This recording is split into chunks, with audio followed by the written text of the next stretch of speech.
Bonjour à toutes et tous et bienvenue sur Trois Lunes Diffusion. Aujourd'hui, nous allons plonger dans un sujet passionnant où se rencontrent deux mondes, celui d'Allan Kardec, père du spiritisme moderne, et celui des mémoires transgénérationnelles, des symboles de l'inconscient. Dans cette vidéo, nous allons explorer comment les enseignements de Kardec sur les esprits et les messages des défunts peuvent être mis en lien avec la psychogénéalogie, pour mieux comprendre notre héritage inconscient, nos schémas familiaux et les symboles cachés dans notre vie. Alors, Allan Kardec, on va voir son lien avec le spiritisme. On va essayer de donner une définition claire, une explication de sa doctrine. Alors, on va commencer par rappeler qui était Allan Kardec. Il est né en 1804 et il est reconnu pour avoir codifié le spiritisme en tant que science et philosophie, en explorant la nature des esprits et leur interaction avec les vivants. Donc ces travaux, comme le livre des esprits, sont une référence pour ceux qui cherchent à comprendre la relation entre le monde matériel et le monde invisible. Allan Kardec enseigne que les esprits communiquent avec nous, notamment pour nous aider à évoluer, à comprendre notre chemin de vie et nos missions d'âme. Ce qui est particulièrement fascinant chez Kardec, c'est la manière dont il voit le lien entre les âmes et les vivants. Il y a cette idée d'une continuité où les âmes passées peuvent influencer nos vies, nous guider et parfois laisser des empreintes à travers les générations. Et ces empreintes, bien qu'elles viennent des défunts, peuvent aussi être l'expression de nos mémoires familiales inconscientes. Donc, on va faire une petite transition vers la psychogénéalogie.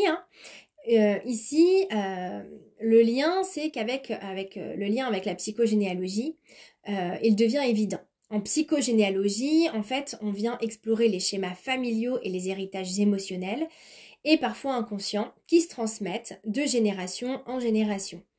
Et au-delà de ces transmissions biologiques ou culturelles, en fait, on reçoit aussi des messages de nos ancêtres, sous une forme spirituelle, comme Kardec le décrivait. Alors, on va voir aussi la symbolique des messages des défunts.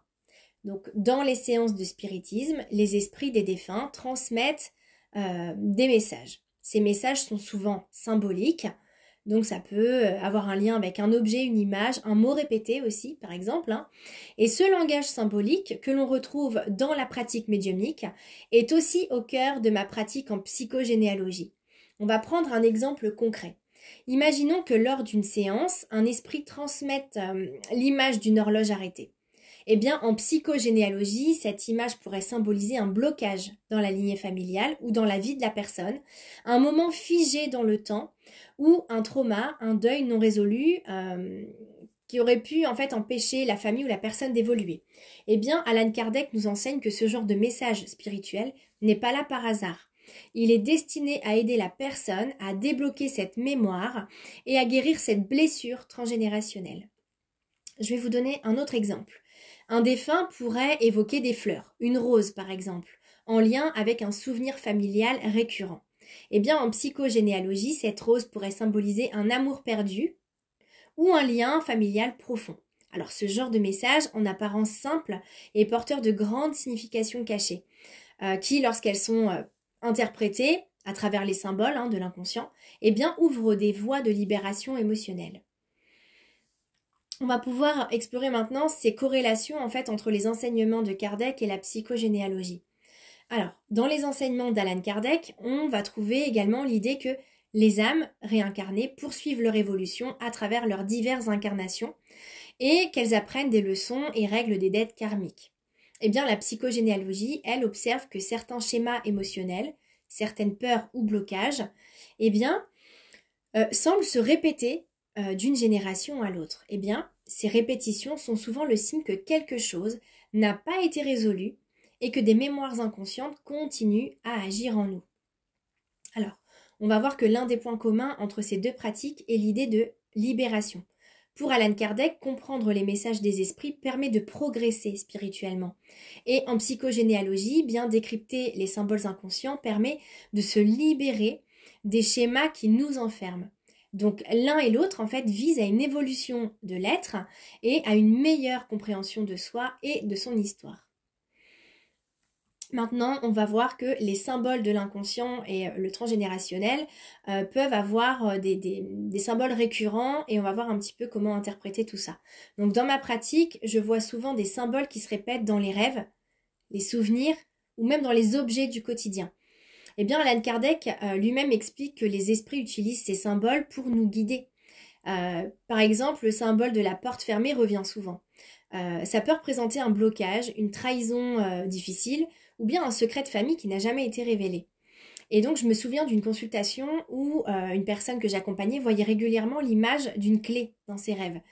Et donc, ce symbole, dans son cas, eh bien, représentait une quête de vérité dans sa lignée familiale, une vérité cachée depuis des générations. Voilà, ça remontait en fait au niveau de ses arrière-grands-parents. Et donc, cette personne a pu faire des liens avec son héritage transgénérationnel et ouvrir une nouvelle compréhension de ses racines. Donc, les messages spirituels transmis par les défunts fonctionnent de manière similaire. Ils utilisent des symboles pour nous communiquer des vérités essentielles sur notre passé familial. Et c'est en travaillant à la fois sur ces symboles, dans le cadre de la psychogénéalogie, et en prenant en compte la dimension spirituelle, que j'associe complètement, et bien que l'on peut atteindre un niveau de compréhension et de guérison encore plus profond. Donc, on va voir tous ces aspects voilà, de symboles dans plein d'exemples. Il y a des personnes qui vont beaucoup voir les papillons, les plumes, etc. Il y a beaucoup de choses qui sont récurrentes et en fait qui vont avoir une signification pour chacun propre au parcours et à l'histoire de la personne. Donc, eh bien pour finir, je vous invite à réfléchir aux symboles et aux messages que vous recevez, que ce soit dans vos rêves, dans des souvenirs, ou même à travers des signes du quotidien. Parce que ces symboles, comme l'a montré Alan Kardec, eh bien, sont des clés en fait pour comprendre notre parcours spirituel, mais aussi notre histoire familiale et transgénérationnelle. Donc en explorant ces messages, vous pouvez non seulement progresser sur le plan spirituel, mais aussi vous libérer et libérer des schémas inconscients en fait qui vous entravent. Donc si vous souhaitez aller plus loin dans cette exploration, eh bien, je vous encourage à me retrouver pour une séance de psychogénéalogie, parce qu'ensemble on va pouvoir décrypter ces symboles et libérer les mémoires, vos mémoires bloquantes ou vos mémoires enfouies. Je vous remercie d'avoir regardé cette vidéo. N'oubliez pas de vous abonner à 3 Lunes Diffusion et d'activer la cloche pour ne pas manquer les prochaines vidéos. Et puis, n'hésitez pas à me laisser un commentaire pour me partager vos réflexions sur ce sujet passionnant et puis me faire aussi des retours d'expérience. Et n'hésitez pas également à me partager vos ressentis parce que tout ça c'est très intéressant. Quand on vient en fait explorer le monde de l'inconscient et le monde des symboles, il y a plein de choses qui remontent. Donc si il y a des éléments de cette vidéo qui vous ont parlé, n'hésitez pas, je lirai vos commentaires. Je vous dis à bientôt pour de nouvelles découvertes.